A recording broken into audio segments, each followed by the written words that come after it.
Mpianatra mahay feno fahendrenana ho filamatra ho an'ny firenena sotoavinay ho tazominay no voisinay sy tandrovinay tsingy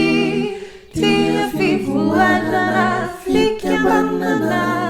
mandala fihavanana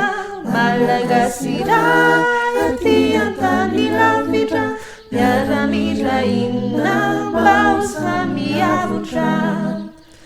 taona maro izay no efa nitsorona fikambanana tsingy vonoina ny firaisaky aty antany lavitra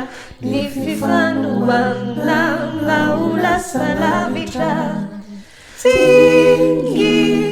tia fivoarana fikambanana mandala fihavanana malagasy iray aty antany lavitra miara-miraina mba ho samy avotra tsingy ilay teny no finitinay ho anaran'ity fikambananay vononaneo ny mahamalagasy itompo andriamanitra itany zazakasy tsingy